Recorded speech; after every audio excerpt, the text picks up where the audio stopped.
Today, we are diving into one of the most wild and honestly brilliantly simple heists in digital history. This is the story of a kid who went from his bedroom to the top of the FBI's most wanted list, all in the time it takes to watch a sitcom. So, let's start with the number at the center of it all, $24 million. And no, this wasn't snatched from some high-tech bank vault. It was just siphoned away directly from the digital wallet of a guy who literally called himself the godfather of crypto. And here is the absolute kicker. This whole $24 million operation, it went down in just 21 minutes. I mean, think about that. That's less time than it takes for most people to get a pizza delivered. Which brings us to the big flashing question at the heart of this whole thing. How on earth did a teenager with just a computer in his childhood bedroom manage to pull off something this massive? Okay, let's get right into the crime itself. To set the scene, our story starts in the one place you'd probably expect for a crazy crypto drama, Las Vegas. So, the victim, Michael Turpin, he's at this huge crypto conference. He's literally about to get on stage and give a talk about security and privacy of all things. Right before he's supposed to go on, he glances at his phone and nothing. No service. He just figures, bad reception in a crowded building. But what he doesn't know is that in that exact moment, his entire digital life is being stolen. So, how is a stunt like that even possible? Well, to get that, you need to meet the mastermind, a teenager who went by the pretty bold nickname Baby Capone. His real name, Ellis Pinsky. Pinsky wasn't some born criminal genius. It really all started with him being a pretty lonely kid who found a community playing video games online. We're talking up to 14 hours a day in games like Call of Duty. But then, everything changed. A rival gamer figured out where he lived in the real world, using just his IP address. Pinsky was totally floored, and a brand new, kind of dangerous curiosity was born. Not long after that, he gets this mysterious invite to what looked like just another online game, but it wasn't. It was actually an elite hacker training program. It had over 1,000 levels, and every single one was designed to teach him how to breach really complex firewalls, all while under intense time pressure. It was basically a digital boot camp for the world's most dangerous hackers. So this training, it made Pinsky really good, like technically brilliant. But to pull off a multi-million-dollar heist, he needed a totally different kind of education. He needed a philosophy. And he found it when he was recruited by a hacker group called the Turtles. Now, their name was their whole philosophy. Plan slow and steady, like a turtle, but when it's go time, you strike with the speed of a viper.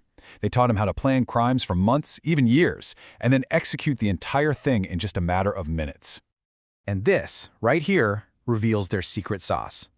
The Turtles believe that the weakest link in any security system isn't the code or the firewall.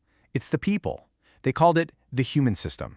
I mean, why spend months trying to crack impossible encryption when you can just bribe or trick or exploit a person to get what you want? And this was their go-to tool for exploiting that human system. SIM swapping. It's surprisingly simple.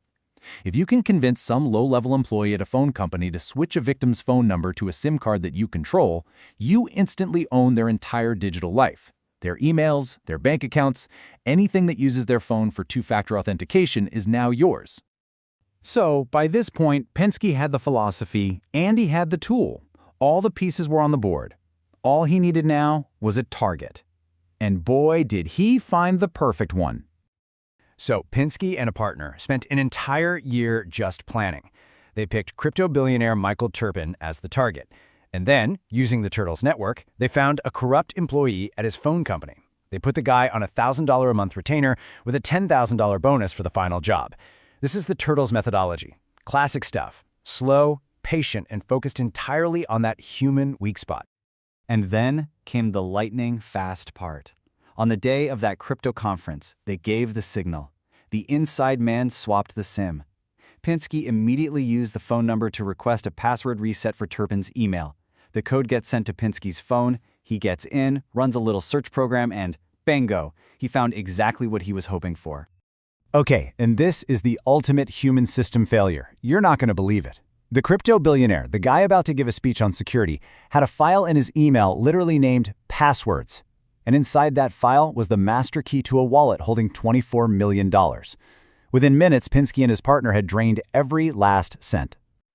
The heist itself was flawless. absolutely perfect.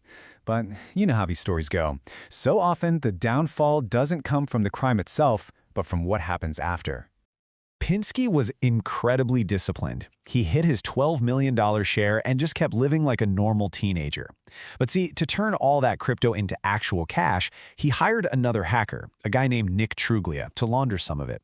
Well, Truglia immediately stole $1.8 million for himself, and let's just say he was the polar opposite of discipline. I mean, this guy went on a spectacular spending spree and posted all of it on social media. We're talking private jets, luxury watches, these insane parties. He basically created a digital breadcrumb trail so obvious, the FBI barely had to do any work to follow it right back to him. As you can probably guess, Truglia's greed and his need to show off led investigators right back to the source, unraveling the entire scheme. And the consequences for everyone involved? Well, they could not have been more different. And just look at the fallout here. It's pretty stark. Truglia, the flashy money launderer, he got sentenced to 25 years in prison. Pinsky's mysterious partner, Harry, he just vanished with his half of the money and has never been found. And Ellis Pinsky? Well, because he cooperated and returned every penny, he was sentenced to just a year and a half. After serving that very short sentence, Ellis Pinsky completely fell off the map. If you look for him online today, you'll find nothing. No social media, no new photos. He's effectively become a ghost. Which leads us to our final, pretty provocative question. Some people speculate that the reason his sentence was so light and why he disappeared so completely is because his incredible skills were just too valuable to waste in a prison cell. So is it possible the teenager who stole $24 million in 21 minutes is now working for the very same government that once hunted him? It's a chilling thought, right?